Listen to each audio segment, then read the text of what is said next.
इंद्र को इंद्र देव देवन को इंद्र को इंद्र। कौन है जो सामने बैठे हैं? इंद्र को इंद्र देव देवन को इंद्र को।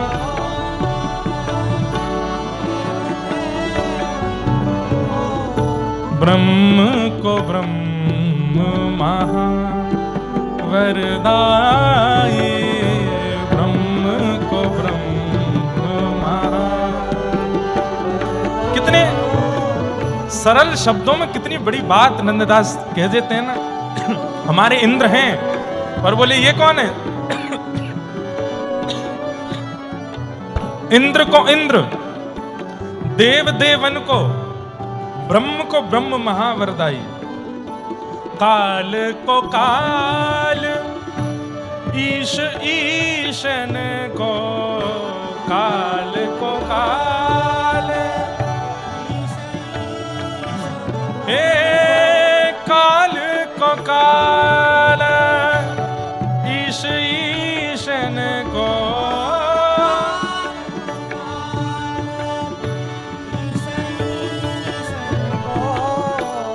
वरुण को वरुण महा बलदाई, वरुण को वरुण महा बलदाई। नंद भवन को भूषण माये, नंद भवन। और कौन है ये? शिव को धन संतन को सर्वस, शिव को धन।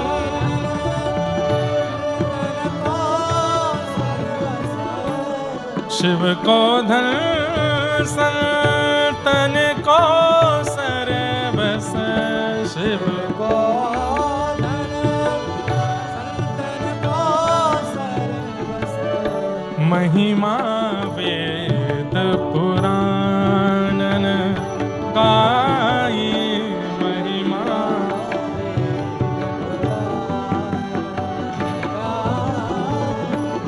नंददास को जीवन गिरधर।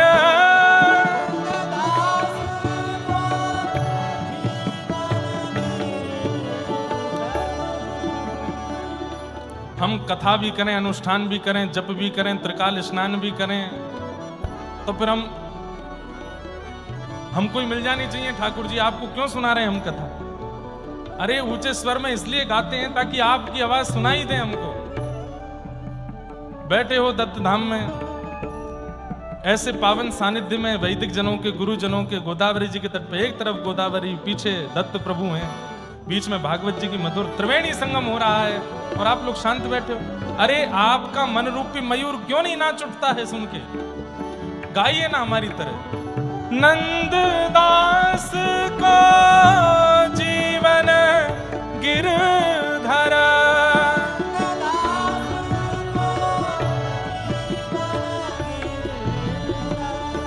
नंददास को जीवन गिरधर।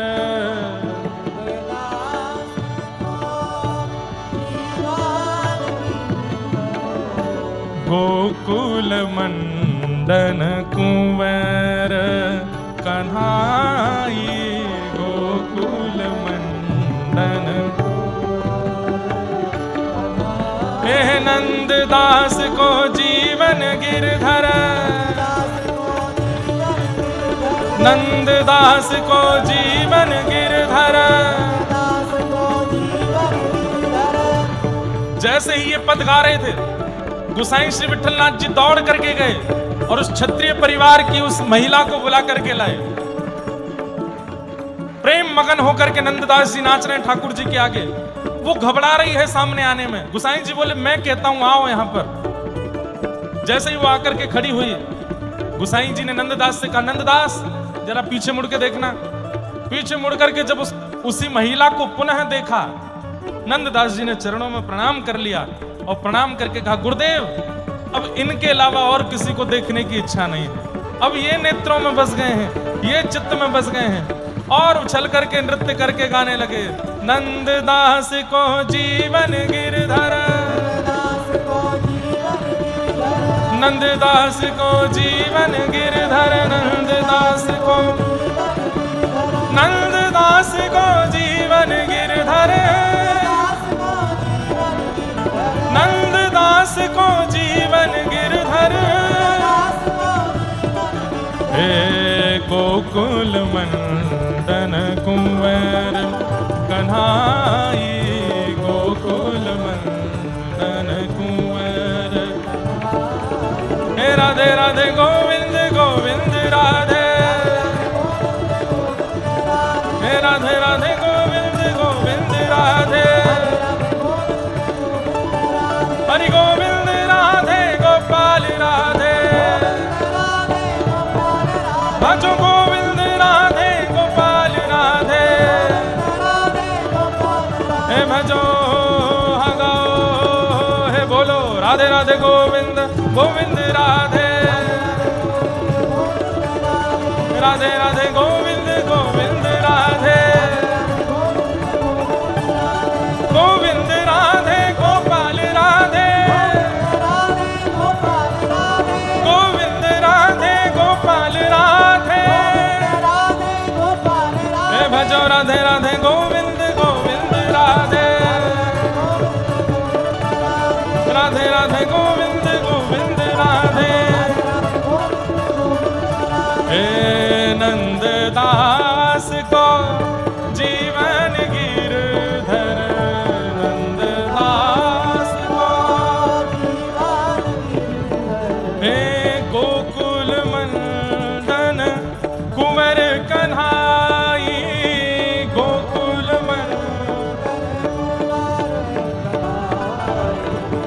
नंद भवन को भूषण माए, नंद भवन को नंद भवन को भूषण माए, जय जय श्री राधे, जय जय श्री राधे, जय जय श्री राधे।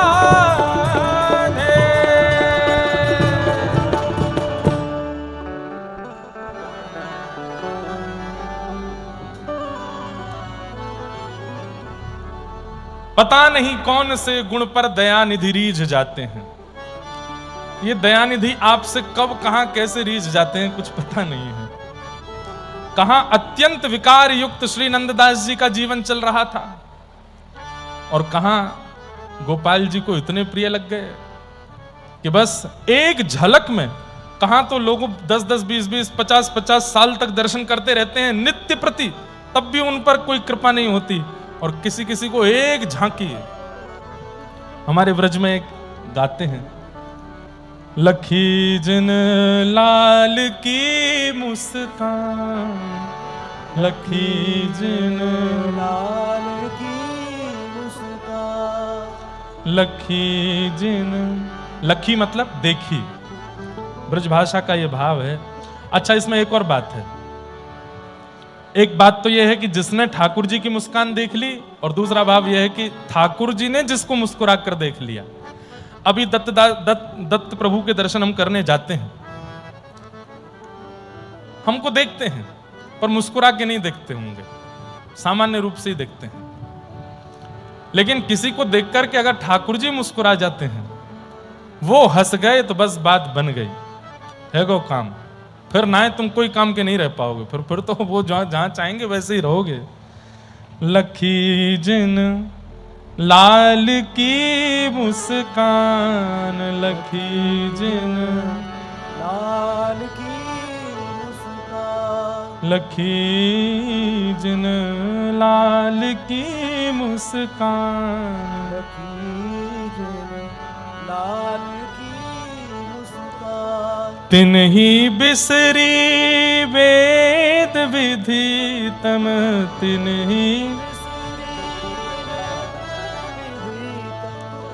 तिन्ही बिसरी वेद विधि तन, नहीं बिसरी विधि जोग संयम ज्ञान जोग लखी जिन लाल की मुस्कान, लखी जिन। लाल की मुस्कान। ठाकुर जी ने जिसको हंस करके देख लिया या ठाकुर जी की मुस्कुराहट जिसने देख ली, तिन्ही बिसरो वेद विधितम, विधि विधान वेद सब वो भूल जाएंगे, उनको कुछ भी याद नहीं रहेगा। जोग संगम ज्ञान लखी जन लाल की मुस्कान। एक बार लाल जी को मुस्कुराते देख लिया तो फिर और कुछ नहीं देख। हमारे रामानुज परंपरा में एक भक्त हुए, उनका नाम था धनुर्दास। उनकी पत्नी इतनी सुंदर थी, इतनी सुंदर थी कि वो अपनी पत्नी को ही देखते थे पूरे दिन। कहां तक कहें कि जब बाजार शॉपिंग करने उनकी पत्नी जाती थी तो वो अपनी पत्नी के ऊपर छतरी लेके चलते थे। अच्छा, ऊपर छतरी लेके चलते थे ये तो एक बात हंसी की है ही, पर उल्टे चलते थे कि उसको देखता हुआ चलूं मैं, ऐसे चलते थे। और पूरा नगर देख करके हंसी करता था उनकी, उनको किसी से लज्जा नहीं होती, हंसते रहो तुम लोग। एक दिन रंगनाथ भगवान की सवारी निकल रही थी और तब आचार्य प्रवर श्री रामानुजाचार्य जी ने उनको देख लिया। सब हंसी उड़ा रहे थे, देखो देखो देखो देखो जोरू का गुलाम देखो, कैसे पत्नी कोई देखता रहता है 24 घंटे। आचार्य चरण ने जब उनको देखा तो बिल्कुल ऐसी ही घटना घटी। उनको लगा कि भाई ये धनुर्दास में देखने की ललक है, ठाकुर जी का रूप दिख जाए तो।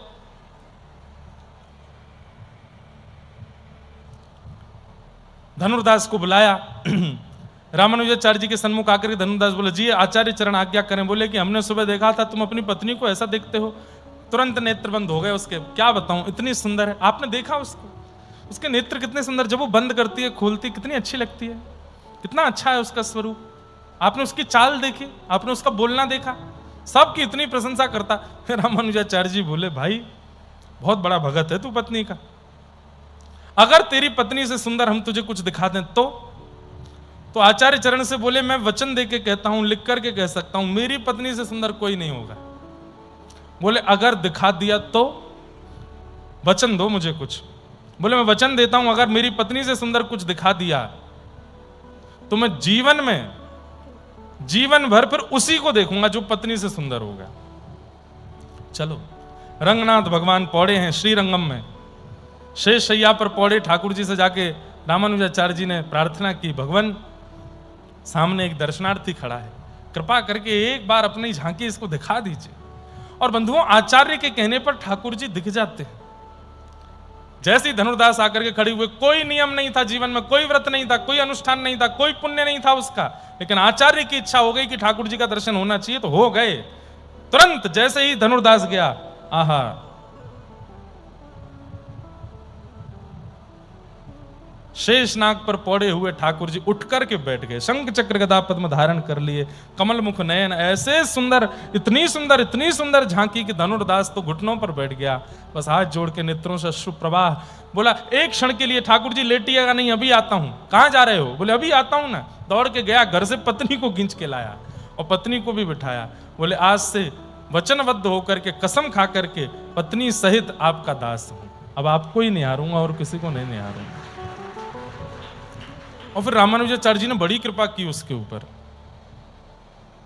बड़े अद्भुत। धनुर्दास लखी जिन लाल की मुस्कान, लखी जिन लाल की मुस्कान। नेम व्रत आचार पूजा, नेम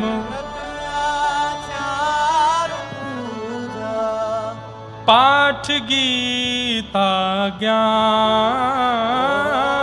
पाठ गीता ज्ञान, लखी जिन लाल की मुस्कान, लखी जिन।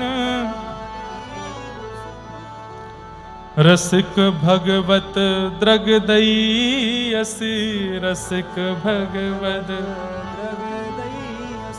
ऐच के मुख म्यान, ऐच के। हमारे व्रज के रसिकों की बातें समझना बहुत बड़ी बात है। इतनी बड़ी बात लिखी है यहां पर, अब इसको कोई गुरु के बिना समझ नहीं सकता। रसिक भगवत द्रग दई असी ऐच के मुख म्यान। अब इसका व्याख्यान करना ही बड़ा टेढ़ा काम है, लेकिन कितना सरल है। तो क्या कह रहे हैं? रसिक भगवत, भगवत रसिक देव जी का पद है, वो क्या कह रहे हैं? बोले द्रग दई असी ऐच के मुख म्यान। बोले ठाकुर जी के नेत्र जो हैं, नेत्र जो हैं ये बाण हैं, और इन बाणों की कमान क्या है? बोले ये यहां कमान है। तो भगवत रसिक देव जी कह रहे हैं भौं कैसे जाती है, ये आईब्रोज कैसे जाती हैं? यहां से ऐसे करके ये जाती हैं। तो इसका मतलब ये तो हो गया धनुष का अग्रभाग, और अग्रभाग के मध्य में होते हैं धनुष। तो ये हो गए दो नेत्र रूपी धनुष, और इनको खींचा कहां से जा रहा है? बोले होठ रूपी म्यान से ऐसे खींच रहे हैं। तो क्या कह रहे हैं? बोले भगवत रसिक भगवत द्रग दई असी ऐंच के मुख म्यान। बोले ठाकुर जी ने ऐसे तिरछे हंस करके अपनी म्यान खींच करके अपना ये धनुष का धागा खींचा है होठ से हंस करके, और ऐसे करके हमारी ओर देखा है और आंखों से बाण चला दिया। अब हम घायल हो गए हैं, अब इनके अलावा किसी और को देख ही नहीं पा रहे। रसिक भगवत द्रग दई असी ऐंच के मुख म्यान, लखी जन लाल की मुस्कान। नंददास जी तो बस अब ठाकुर जी हो गए। अब ठाकुर जी के अलावा और किसी को ना देखते हैं, ना किसी के पास जाते हैं, ना किसी की कुछ सुनते हैं। पूरे दिन बस केवल मेरे तो गोविंद ही गुणगान, मेरे तो गोविंद ही गुणगान। ऐसे ही बस ठाकुर जी का भगवत रस गायन आप करते रहते थे। अनेक आपने सुंदर भावों की रचना कर करके ठाकुर जी को सुनाई।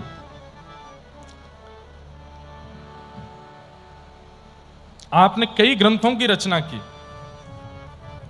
पदयुक्त ग्रंथ लिखे, रास का एक ग्रंथ लिखा, किशोरी जी की एक इनका ग्रंथ है, उसका नाम है श्याम सगाई। एक बार हम उस पर कथा करेंगे, केवल श्याम सगाई के ऊपर। नंददास जी का ग्रंथ है श्याम सगाई। किशोरी जी के संग कैसे सगाई ठाकुर जी की विविध रूप में हुई, वो कथा बिल्कुल अलौकिक है, अलग है, आज तक कहीं नहीं है। श्याम सगाई ग्रंथ है श्री नंददास जी का। उसमें किशोरी जी से सगाई की पूरी रचना बताई है, कैसे कैसे किशोरी जी के साथ आपकी सगाई हुई। फिर आपने रुक्मणी मंगल पर भी एक ग्रंथ लिखा है, रुक्मणी जी का ठाकुर जी के प्रति प्रेम भाव, गोपियों का ठाकुर जी के प्रति प्रेम भाव, रास बिहार का ठाकुर जी के प्रति कैसा भाव, अनेक ग्रंथों की रचना कवित्व करके की। फिर आपने संपूर्ण भागवत की रचना कर दी पद पदावलियों में। तब बड़े बड़े विद्वानों ने जाकर के इनको समझाया, बोले कि देखो श्रीमद् भागवत साक्षात कृष्ण है, इतनी सरल भाषा यदि कर दोगे तो लोग बाग गुरुजनों से अध्ययन नहीं करेंगे, इसलिए हमारी प्रार्थना है तुम इसको मत करो। तो उन्होंने संपूर्ण भागवत की जो हिंदी बद्ध पदबद्ध रचना की थी उसको यमुना जी में प्रवाहित कर दिया, केवल उसमें से ठाकुर जी के प्राकट्य की लीला को रखा, उस पर एक ग्रंथ लिखा, ठाकुर जी के प्राकट्य की कथा। आपका यश सब जगह होने लगा और सब लोग आकर के आपको खूब भूरी भूरी सराहना करते थे। अब धीरे धीरे यश फैलते फैलते फैलते फैलते कहां पहुंचा? काशी में, आपके गुरुदेव के पास, और गुरुदेव के बाद श्री गोस्वामी तुलसीदास जी के पास। तुलसीदास जी के पास जैसे ही आपका यश पहुंचा तो गोस्वामी तुलसीदास जी ने आपसे निवेदन, लाला वो एक ग्रंथ दो, अष्ट सखा करके ग्रंथ जल्दी दो।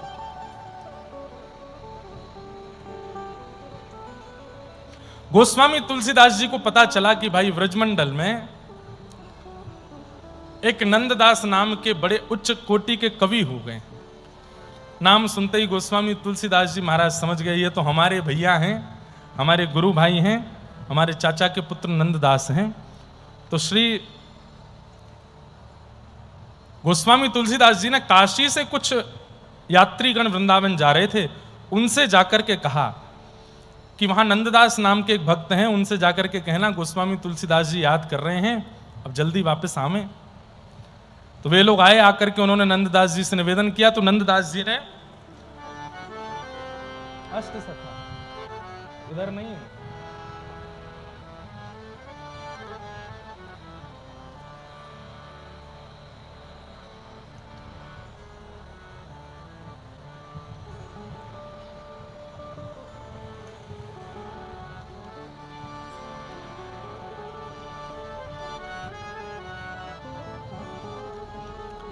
तो नंददास जी से निवेदन किया कि गोस्वामी तुलसीदास जी ने आपको आमंत्रित किया है कि आप काशी चलिए।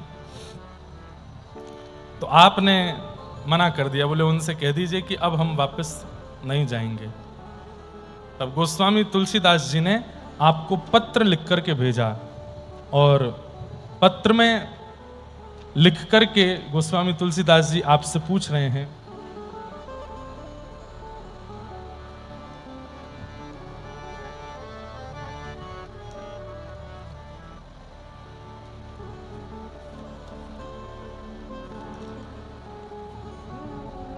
कहा कमी रघुनाथ के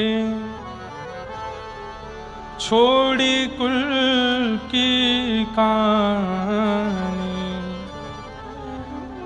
नंददास,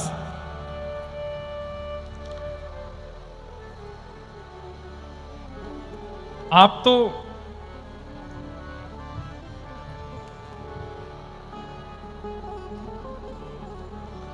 अब सुनिए। तो गोस्वामी तुलसीदास जी ने पत्र लिख करके भेजा। दोनों कवि हैं, गोस्वामी जी भी कवि हैं, नंददास भी कवि हैं। तो उन्होंने कहा कि भाई हम लोग जो हैं वो राम जी का भजन करने वाले हैं, राम के उपासक, और ये तुम कहां से कृष्ण कन्हैया के चक्कर में पड़ गए वृंदावन में। तो उन्होंने लिख के भेजा, घर को परनो परिहर्यो कहो कौन उपदेश, तुलसी आसों जानिए नहीं धर्म को लेश। घर को परनो परिहर्यो कहो कौन उपदेश, तुलसी आसों जानिए नहीं धर्म को लेश। हम लोग राम उपासक हैं और तुमने राम जी की उपासना त्याग करके वैसा ही कार्य किया है नंददास, जैसे कोई पतिव्रता नारी पत्नी पति के होते हुए अन्य के प्रति प्रेम की भावना रखे। इससे तो तुमने बहुत बड़ा अपराध कर दिया है। और दूसरा पत्र लिखा, हम चाकर रघुनाथ के जन्म जन्म के दास, रूप माधुरी मन हर्यो डार प्रेम की फांस। हम लोग जन्म जन्म से रघुनाथ जी के चाकर हैं। राम जी की सेवा करना, राम जी की अर्चना करना, उनके गुण गाना, ये हमारी परंपराबद्ध अधिकार रहा है। और तुम उनको छोड़ करके वहां वृंदावन चले गए। अच्छा, इसमें गोस्वामी तुलसीदास जी महाराज कोई क्रोधवश निंदावश ये पत्र नहीं लिख रहे हैं, विनोदवश लिख रहे हैं। विनोदवश मतलब हंसी में कह रहे हैं, अरे वाह भाई तैने कहा क्यों है, छोड़ छाड़ करके यहां वहां चलोगे। हमारा विवाह तो रघुनाथ जी से हुआ था, हमारी पूरी परंपरा का विवाह रघुनाथ जी से हुआ, पर भैया नंददास ये तैने कैसी रीति चलाई, सब छोड़ करके तू वृंदावन बस गया जाके।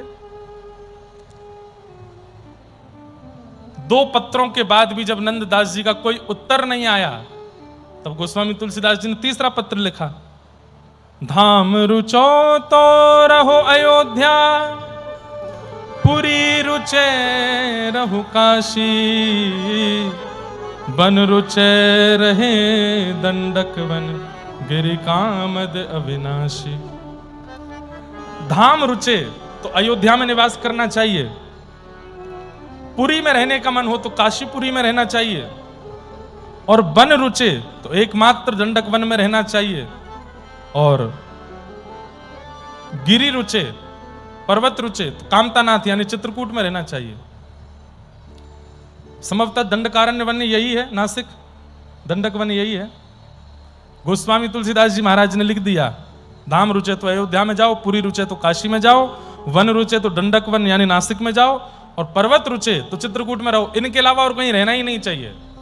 जब ये बात लिख करके भेजी, तब नंददास जी ने पहला पद भेजा, पहला पत्र भेजा, जो गिरि रुचे तो रहो गोवर्धन, गाम रुचे तो बसो नंद गाम, नगर रुचे तो बसो मधुपुरी, शोभा सागर अति अभिराम, सरिता रुचे तो बसो श्री यमुना, तट सकल मनोरथ पूर्ण काम, नंददास कानन रुचे तो बसो भूमि, श्री वृंदावन धाम। आपने और 4 बात एक्स्ट्रा लिख करके भेज दी गोस्वामी। तो क्या लिख रहे हैं? जो गिरि रुचे तो रहो गोवर्धन, पर्वत के समीप रहने का मन हो तो गिरिराज जी की तलहटी में रहना चाहिए। गाम रुचे तो बसो नंदगाम, और नगर रुचे तो बसो मधुपुरी, मधुपुरी यानी मथुरा, और शोभा सागर अति अभिराम, सरिता रुचे तो बसो श्री यमुना तट, सरिता यानी नदी का तट पर रहने का मन हो तो यमुना तट पर रहो। सकल मनोरथ पूर्ण काम, जहां पर सारे मनोरथ पूर्ण होते हैं। नंददास कानन रुचो, तो कानन मतलब जंगल, नंददास कानन यानी वन में रहने की इच्छा हो तो बसो भूमि वृंदावन धाम। आपने लिख करके भेज दिया। गोस्वामी तुलसीदास जी महाराज ने जब रिटर्न में पत्र देखा तो आपको लिख करके भेजा, कहा कमी रघुनाथ के छोड़ी कुल की कानी। हमारे राम जी में क्या कमी थी नंददास, जो तेने कुल परंपरा छोड़ करके राम ना भज के कृष्ण भजने लगे। तो नंददास जी क्या कह रहे हैं? अनुरागी मन है गयो सुन मुरली की तान, मेरा मन अनुरागी हो गया। और नीचे फिर आपने लिख करके भेजा, बोले भैया मेरा दोष नहीं है कि मैं कृष्ण का भक्त हूं। क्यों? बोले आपने नाम रखा होता राघवदास, आपने नाम रखा होता रामदास, आपने नाम मेरा रखा होता बचपन में माता पिता ने कौशल्यानंदन दास आदि आदि जो भी दास, तो बात समझ आती। मेरा जन्म से ही नाम रखा है नंददास, मुझे तो जन्म से ही आप लोगों ने कृष्ण का बना दिया, तो फिर मुझसे क्यों कह रहे हो कि मैंने कुल मर्यादा तोड़ी? मैं तो नंददास हूं ना जन्म से। और फिर उसके बाद एक बहुत सुंदर बात लिखते हैं। बोले क्या? बोले भैया एक बात और कह दूं। बोले क्या? राम जी बहुत प्यारे हैं, परंतु मेरी बात सुन के आप घबरा मत जाइएगा। क्या? वो एक पत्नी व्रती हैं, वो सीता जी के अलावा किसी को हृदय में नहीं बैठा सकते हैं। हमारो लाला ये तो बहुपत्नी धारी है, ये तो किशोरी जी को भी बसावेगो, ये तो गोपीन को भी बसावेगो, रुक्मणी जी को भी बसावेगो, और इन्हीं बीच में छोटी सी गोपी नंददास आ गए हो तो वाकू भी बसावेगो, क्योंकि ये लीला पुरुषोत्तम है, ये तो सबको आश्रय अपने हृदय में देगो। आपके राघव जी तो एक पत्नी व्रती हैं, वो हृदय में नहीं बैठाएंगे आपको। गोस्वामी तुलसीदास जी इतने चिढ़ गए इस बात से कि सीधे वृंदावन ही पहुंचे। कहां है नंददास? और नंददास जी से जाकर के मिले, फिर आपस में दोनों का आलिंगन हुआ, परस्पर प्रेम हुआ। तब नंददास जी से गोस्वामी तुलसीदास जी बोले कुछ सुनाओ, और आसावरी राग में श्री नंददास जी एक बहुत सुंदर पद गाते, कथा सुनाते हैं।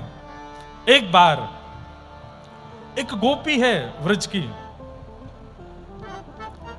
बोले भैया कृष्ण के रूप की बात तो बहुत दूर की है, उनकी प्रत्येक स्थिति अपनी ओर खींच लेती है। कोई कहे कि मैं नेत्र बंद करके वृंदावन जाऊंगा, देखूंगा ही नहीं तो कृष्ण मुझे कैसे अपनाएंगे? तो बोले नेत्र कितने भी बंद कर लो, कृष्ण ने यदि कान में आके कुछ कह दिया तो उनके शब्द से उनके हो जाओगे। आपने कहा मैं नेत्र भी बंद कर लूंगा, कान भी बंद कर लूंगा, सुनूंगा भी नहीं, देखूंगा भी नहीं, तो कृष्ण मुझे कैसे प्राप्त होंगे? वो मुझे अपना कैसे बनाएंगे? तो बोले वो आपके बगल से निकल जाएंगे, उनकी तन की सुगंधी नासिका से चली जाएगी, तो उनके पीछे बावड़े हो जाओगे। आपने कहा नेत्र कान नासिका सब बंद कर लूंगा, अब कृष्ण कैसे मेरे होंगे? तो बोले कृष्ण अपना अधरामृत आपके अधरों से स्पर्श करा देंगे, अपना अधरामृत आपके अधर से स्पर्श करा देंगे, वो अधर पर स्पर्श होते ही आप उनके हो जाओगे। आपने कहा मैं मुंह भी बंद कर लूंगा, ऐसे मुंह होठ दबा लूंगा, नेत्र कान नासिका होठ सब बंद कर लूंगा, अब कृष्ण मुझे कैसे अपनाएंगे? तो नंददास जी बोले वो अपनी एक कनिष्ठ उंगली से आपके अंग के किसी भी भाग को छू देंगे, उस स्पर्श से जो रोंगटे खड़े होंगे और जो तन की स्थिति होगी, बिना उनके रह नहीं पाओगे। अंत में आपको यही कहना पड़ेगा कि मैं मर जाऊंगा, प्राण त्याग दूंगा, तो कृष्ण के कैसे होंगे? अरे वो तन के भीतर से आपकी जीवात्मा को निकाल करके उसका आलिंगन कर लेंगे। वो किसी भी रूप में आपको नहीं छोड़ेंगे, हर रूप में आपका स्वीकार कर लेंगे। इसलिए कृष्ण से बचना बहुत मुश्किल है। एक गोपी है, किसी को तो देख करके स्थिति खराब होती है, किसी को मिलकर के स्थिति खराब होती है, किसी को स्पर्श करके स्थिति खराब होती है, लेकिन एक गोपी है, उसके पास अगर कोई गलती से भूल से भी बोल दे कृष्ण, तुरंत उसके नेत्र बंद हो जाते हैं, प्रेमाश्रु छलक पड़ते हैं, प्रेम की 10 अवस्थाएं एक साथ, प्रेम पुलकित उसका तन होने लग जाता है, मुख से कुछ बोल नहीं पाती, हाथ पैर कांपने लग जाते हैं, पसीना पसीना पूरा शरीर हो जाता है। एक ऐसी भी गोपी ब्रजमंडल में है भैया, नंददास जी तुलसीदास जी को सुना रहे हैं। लेकिन सास ससुर ननद वो इस स्थिति को नहीं पहचान पाते हैं, वो तो उसे मारते हैं, टोकते हैं, तू क्यों नहीं जाती, घर के काम क्यों नहीं करती है, अरे जल भरने क्यों नहीं जाती, यमुना तट जाया कर, नीर भर के लाया कर। आज वो सखी डरते डरते जा रही है, और डर क्या है, कृष्ण दिखे इसका नहीं, अरे दिख करके तो मेरे प्राण ही निकल जाएंगे। वो अच्छा है प्राण निकल जाएं, पर दिख तो रहे नहीं है, कहीं कोई गलती से कृष्ण ना बोल दे। पहुंच गई यमुना तट पर, अपनी एक सखी को लेकर के गई है, बोले बस तू मुझे बचा लियो, कोई कृष्ण ना बोल दे। और वहां जाकर के जैसे ही यमुना जल भरती है, पल्ली पार ठाकुर जी गैया चरा रहे थे, और शाम का समय हो गया है, वापस नंद भवन जाने की समय बेला आई है, और उसी समय तन सुखा मन सुखा धन सुखा मधुमंगल श्रीदामा सब ठाकुर जी को कह रहे हैं कि लाला घर जावे की देर है गई है, चल अब जल्दी। तो जैसे ही सखाओं ने नाम उच्चारण किया, अरे कन्हैया, गोपाल, माधव, कृष्ण, गोविंद, कहां है लाला, अरे नंद भवन जावे को समय है गयो, जल्दी चल। और ये स्वर पल्ली पार से जैसे ही उस सखी के कान में पड़ा है, वहीं बेहोश होकर के गिर पड़ी, प्रेम पुलकित शरीर हो गया, रोम रोम बस। अब वो दूसरी सखी उसके चरण सहला रही है, हाथ सहला रही, क्या हुआ क्या हुआ, जल के छिड़के मार रही है, जैसे तैसे होश में आती है। और तब उस गोपी की स्थिति नंददास जी गा रहे हैं, कृष्ण नाम जब ते सुनो रियाली, कृष्ण नाम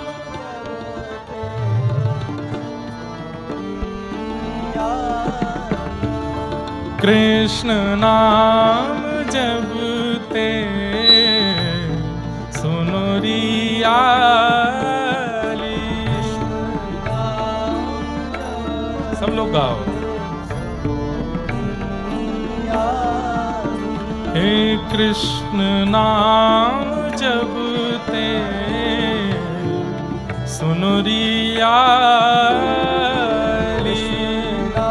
आली मतलब सखी,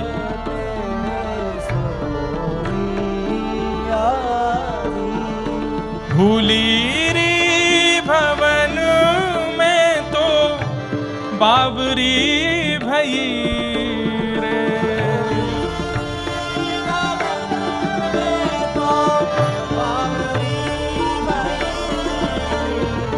भूली री भवन में तो बाबरी भई,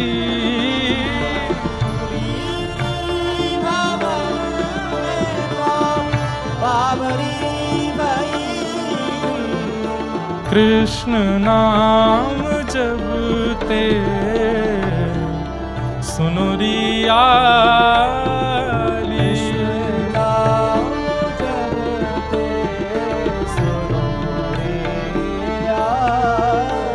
क्या होता है कृष्ण नाम सुन करके, आप सुन ही लीजिए, क्योंकि ये हमारे साथ हो ऐसा होगा नहीं। इस अवस्था में आने के लिए बहुत प्रेम की आवश्यकता है, जो हमारे अंदर नहीं है। भर भर आवे नैन चित ना परत चैन, भर आवे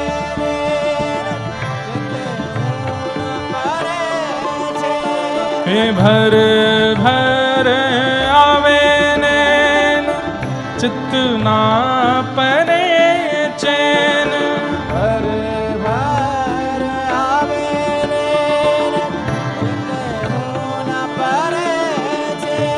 हे मुख हूँ ना आवे बैन दशा और भई रे।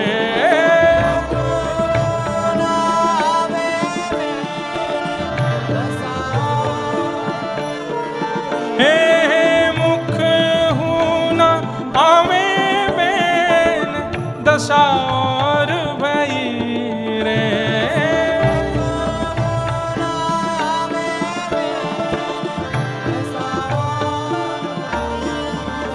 हे कृष्ण नाम जपते सुनो रियाली। कृष्ण नाम जपते सुनो रियाली। हाँ कृष्ण नाम जपते सुनो रियाली। कृष्ण नाम जपते सुनो रियाली। नंद नंदन भगवान की। प्रभु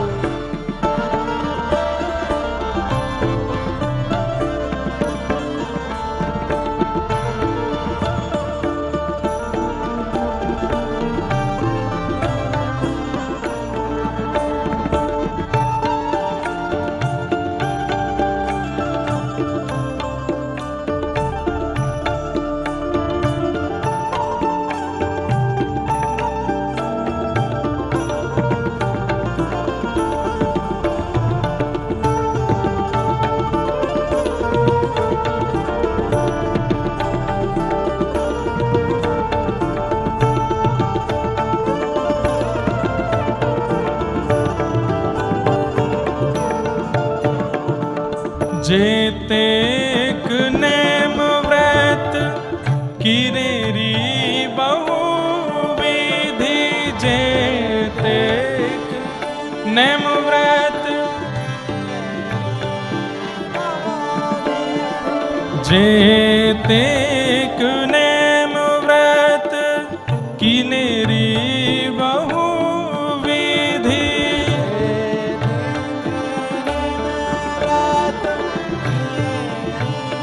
माधुरी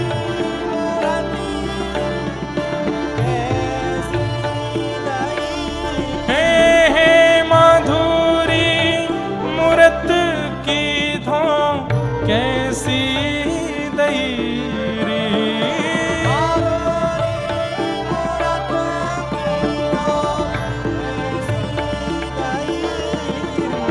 हे कृष्ण नाम जपते सुनो रियाली।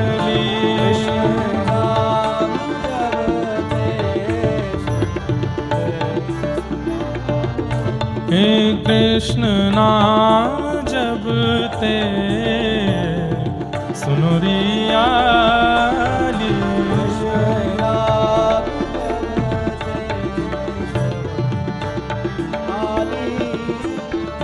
फूलीरी भवन में तो बाबरी भई रे।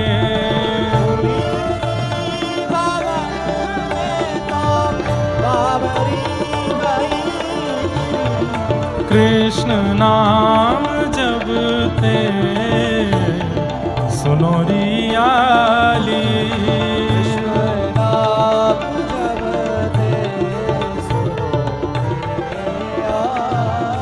हे कृष्ण नाम जपते सुनो रियाली।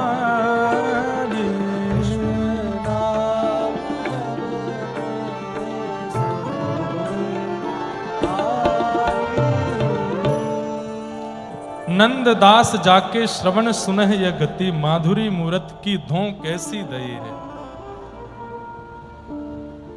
नंददास जी इस पद के माध्यम से गोस्वामी तुलसीदास जी से एक बात कहते हैं कि हमारे दो कान हैं और अगर हम दो कानों से ही श्रवण करते हैं तो इसका मतलब कृष्ण दर्शन कृष्ण मूरत चित्त में विराजित नहीं हुई है। क्यों?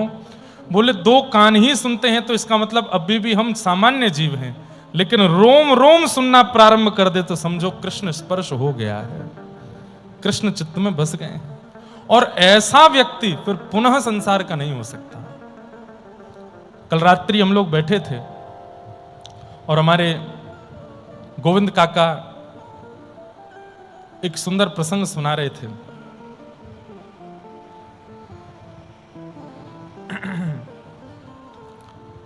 जहां पर चोखा जी, चोखा मेला, उनका भगवद मिलन अंत में कैसे हुआ उसके विषय में चर्चा हो रही थी। और आपने एक सुंदर लीला सुनाई कि चोखो मेला जी, उनका भी पंढरीनाथ भगवान के मुख्य द्वार पर श्री नामदेव जी की परिवार की समाधि है और उसके ठीक सामने श्री चोखा मेला जी की समाधि है।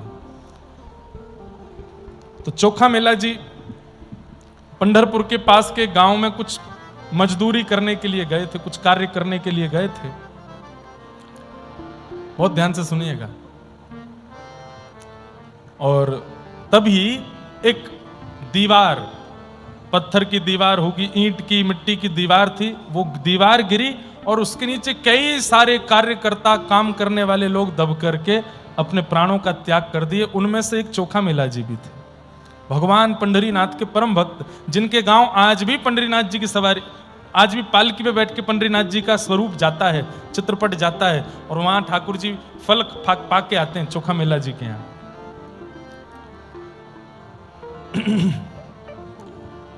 एक दीवार गिरने से उनकी मृत्यु हो गई। श्री नामदेव जी महाराज पंढरीनाथ भगवान के सामने खड़े थे, उसी समय यह घटना हुई और यहां पंढरीनाथ भगवान के नेत्र सजल हो गए। तो श्री नामदेव जी बोले, सरकार जय जय, विठोबा आप क्यों इतने भावुक हो रहे हैं, क्या बात है? तब आपने नामदेव जी से कहा, मेरा चोखा चला गया, मेरा चोखा मेला चला गया, उसके अभी अभी प्राण निकल गए हैं। नामदेव जी बड़े संकुचित हो गए, ठाकुर जी के चरण दबाने लगे, सरकार आप ऐसे रोइए नहीं। बोले, मैं, मेरा बहुत प्रिय है चोखा, वो चला गया, आप क्या इच्छा है आप बताइए ना, कोई इच्छा आपकी हो तो मैं करूं। तो बोले कि उसका संस्कार मुझे करना है, तुम जाकर के उसकी अस्थियां लेकर के, हड्डियां लेकर के आओ, वहां जाओ जहां पर यह घटना हुई है, वहां से चोखा मेला की हड्डियां लेकर के आओ। नामदेव जी तैयार तो हो गए निकलने के लिए, लेकिन जाते जाते विठोबा से कहते हैं, वहां तो बहुत लोग मरे हैं, मुझे कैसे पता चलेगा कि चोखा कौन है? तब ठाकुर जी बोले, वहां जितने लोगों की हड्डियां हैं सबसे कान लगा करके देखना, जिसकी हड्डियों से विठोबा विठोबा विठोबा स्वर निकले, वो मेरे चोखा की है, वो लेकर के आना। यहां तो मैं रोम रोम हूं, मैं तो श्रवणमयी रे कह रहा हूं, यहां तो अस्थि मांस रुधिर सबसे नाम प्रकट होने लगता है जब ठाकुर जी स्वीकार करते हैं। वृंदावन के अभी की 10-15 वर्ष पुरानी घटना है। एक बहुत बड़े साधक, उनको हृदय का कोई रोग हो गया था, उनका जब ऑपरेशन किया गया तो एनेस्थीसिया का इंजेक्शन लगाया गया। एनेस्थीसिया के बाद किसी को होश आवाज नहीं रहता। डॉक्टर बोले कि हम चकित हैं, आश्चर्यचकित हैं, इस पर खोज की जा रही है कि ये कैसे हो सकता है। एनेस्थीसिया के भयंकर डोज दिए, यहां से हृदय चीर करके उनके हृदय के सारी नसें, हम जो भी था वो ऑपरेशन कर रहे थे। जिस स्थिति में बड़े से बड़ा पराक्रमी बलवान व्यक्ति भी होश गवा बैठता है, इनके मुख से श्री वृंदावन श्री वृंदावन श्री वृंदावन श्री वृंदावन श्री वृंदावन। बोले, हम लोगों का ऑपरेशन में मन नहीं लग रहा है, हम उनकी ओर देख रहे हैं, नेत्रों से अश्रु गिर रहे हैं और मुख से श्री वृंदावन श्री वृंदावन श्री वृंदावन। मैं अपने लोगों से, तुमने एनेस्थीसिया लगाया था? बोले हाँ। ये कैसे होश में बोल सकते हैं?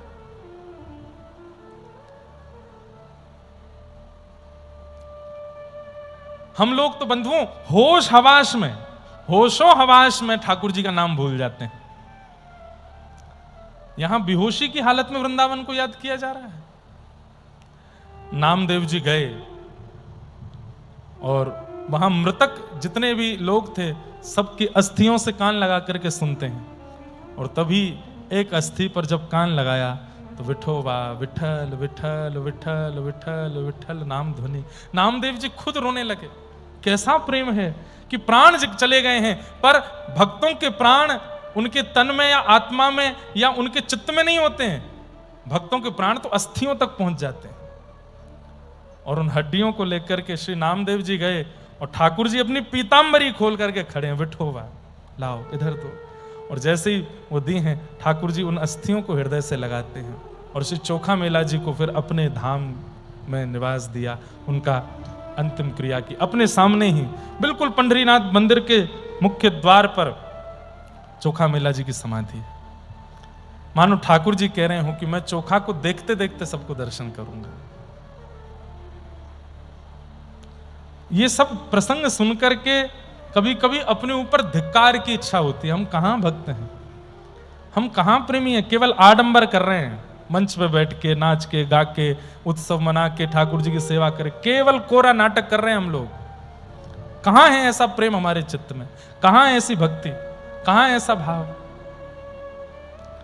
एक स्थिति विपरीत आती है, हम तुरंत भूल जाते हैं ठाकुर जी को। भोग वस्तु अनेक मात्रा में यदि सामने प्रस्तुत हो जाएं, हम ठाकुर जी को भूलने में एक क्षण नहीं लगाएंगे।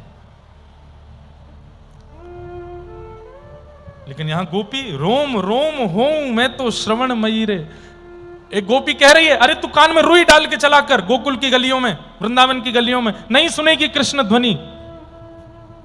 तब वो गोपी हंस के कहती है, कानों से सुनती हूं तो कानों में रुई लगाऊं ना, मेरा तो रोम रोम सुनता है, इनको कैसे ढकूं, इनको कैसे शांत करूं, इनको कैसे बंद करूं। कृष्ण नाम जब ते सुनो रियाली, कृष्ण नाम जब ते सुनो रियाली।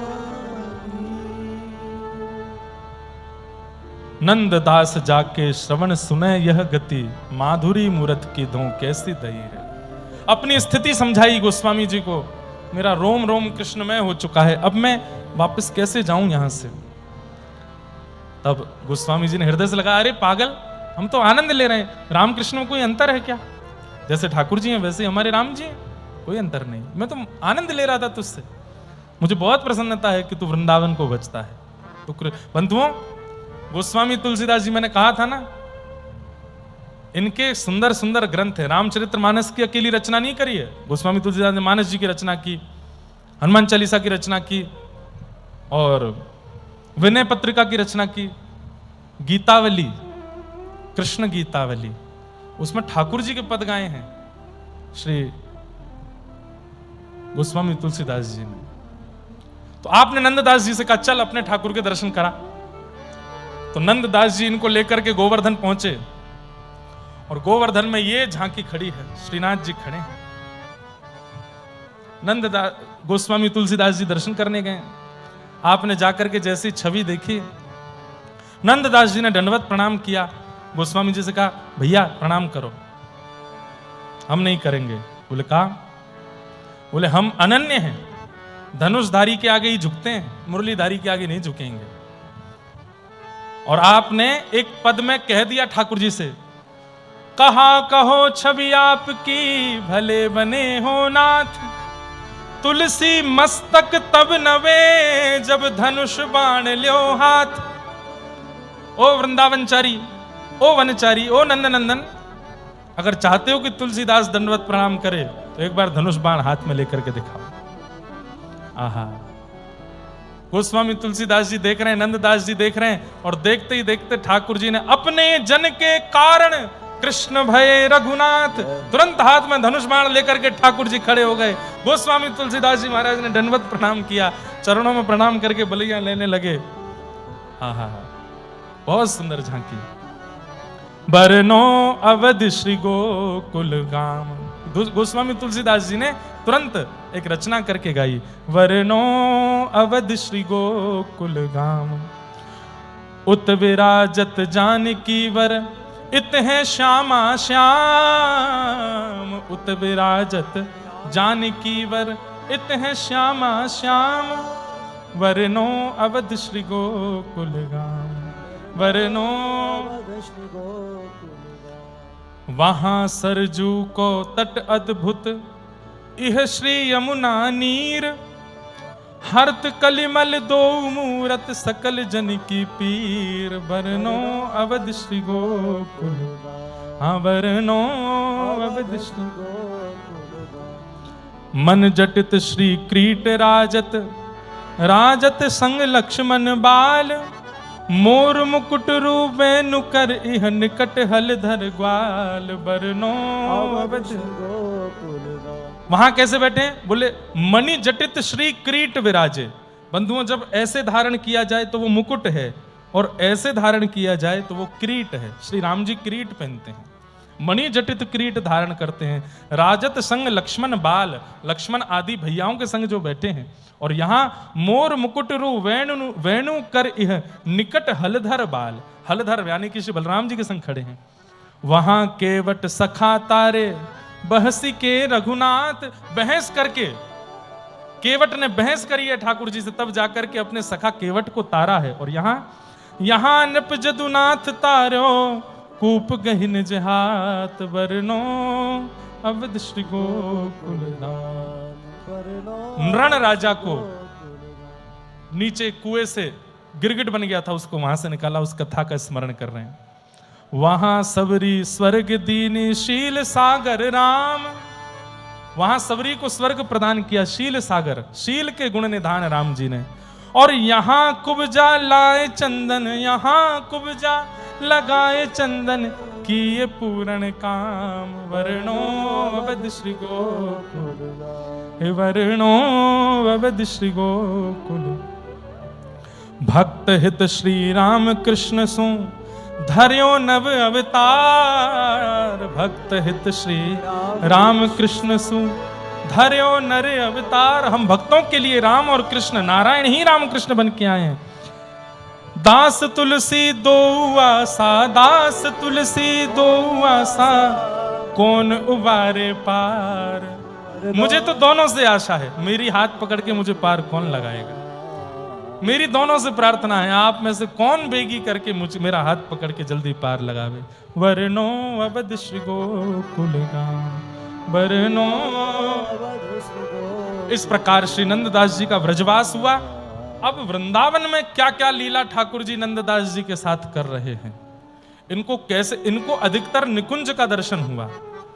बहुत सुंदर हैं अब पद और भाव नंददास जी के, सब लोग हम सुनेंगे। एक बहुत सुंदर पद मुझे याद आ रहा है, क्योंकि राम कृष्ण मिलन जैसा हुआ है, तो हमारे बिंदु जी महाराज गाते हैं। दास रघुनाथ का नंद सुत का सखा, कुछ इधर भी रहा कुछ उधर भी रहा। दास रघुनाथ का नंद सुत का सखा, कुछ इधर भी रहा गाइए। कुछ उधर भी रहा। ओ दास रघुनाथ का नंद सुत का सखा, कुछ इधर भी रहा कुछ उधर भी रहा।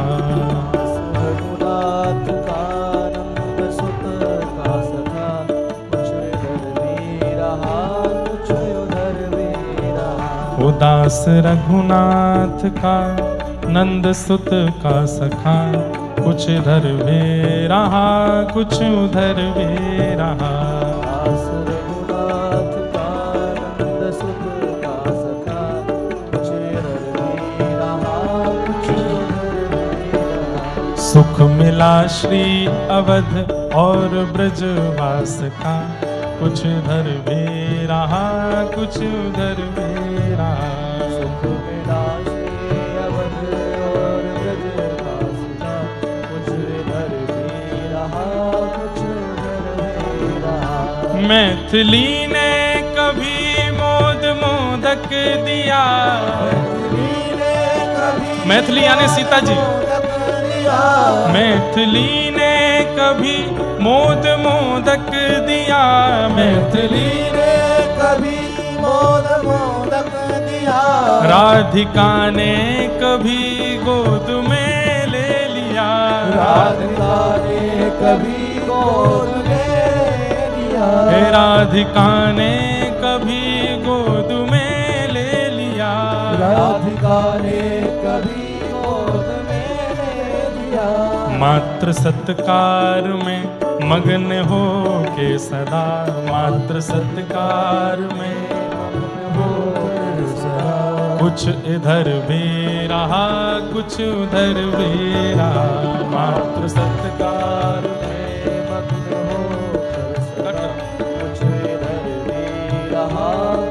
करताल बजा के गाओ। दास रघुनाथ का नंद सुत का सखा, कुछ इधर भी रहा कुछ उधर भी रहा। दास रघुनाथ का नंद सुत का सखा, कुछ इधर भी रहा कुछ उधर भी रहा। खूब ली है प्रसादी अवध राज की, खूब ली है प्रसादी अवध राज की, खूब झूठन मिली यार ब्रजनाथ की, खूब झूठन मिली आज ब्रजराज की, हे खूब झूठन मिली यार ब्रजनाथ की, खूब झूठन मिली यार ब्रजनाथ की, खूब ली है प्रसादी अवध राज की, खूब ली है प्रसादी अवध राज की, भोग मोहन चखा दूध माखन चखा, भोग मोहन चखा दूध माखन चखा, भोग मोहन चखा दूध माखन चखा, भोग मोहन चखा दूध माखन चखा, कुछ इधर भी रहा कुछ उधर भी रहा।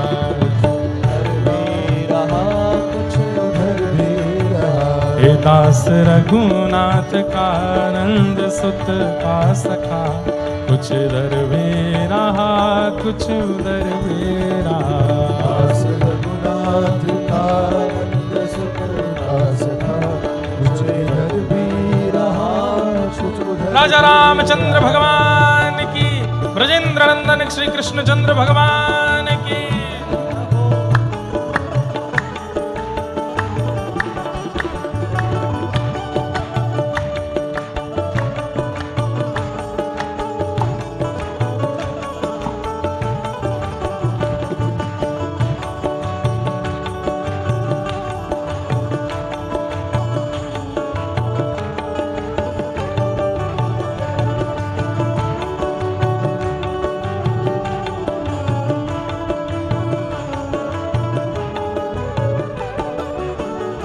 कोई नर या इधर या उधर ही रहा, कोई नर या इधर या उधर ही रहा।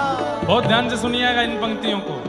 कोई नर या इधर या उधर ही रहा, कोई नर या इधर या उधर ही रहा। कोई नर ना इधर ना उधर ही रहा, कोई नर ना इधर या उधर ही रहा। कोई नर ना इधर ना उधर ही रहा। कोई नर ना इधर ना उधर ही रहा। कई लोग हैं या तो वो व्रज के ही रहते हैं, अयोध्या नहीं जाते। कई लोग हैं वो अयोध्या ही जाते हैं, व्रज नहीं आते। और कई लोग हैं वो ना अयोध्या जाते हैं ना वृंदावन जाते हैं। लेकिन हम लोगों की स्थिति बिंदु जी गा रहे हैं, वो बिंदु दोनों तरफ ले रहा है मजा, बिंदु दोनों तरफ ले रहा है मजा। वो बिंदु दोनों तरफ ले रहा है मजा, बिंदु दोनों तरफ ले रहा है मजा। कुछ इधर भी रहा कुछ उधर भी रहा। दोनों तरफ ले रहा है मजा। कुछ इधर भी रहा कुछ उधर भी रहा। ओ दास रघुनाथ का नंद सुत का सखा, कुछ इधर भी रहा कुछ उधर भी रहा।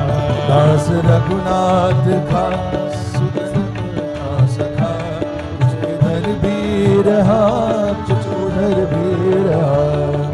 जगन्नाथ चक्का नैन।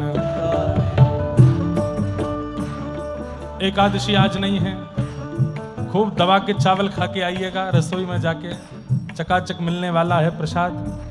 और आप लोग ऊर्जा बिल्कुल निकालते नहीं है, अपच हो जाएगी। और अपच होने के बाद क्या होता है, पेट गड़बड़ घर चल, तो घर भागना पड़ेगा। इसलिए गाइए, जगन्नाथ जगन्नाथ चक्का नैन, जगन्नाथ जगन्नाथ चक्का नैन, नीला चलवारे तू न समा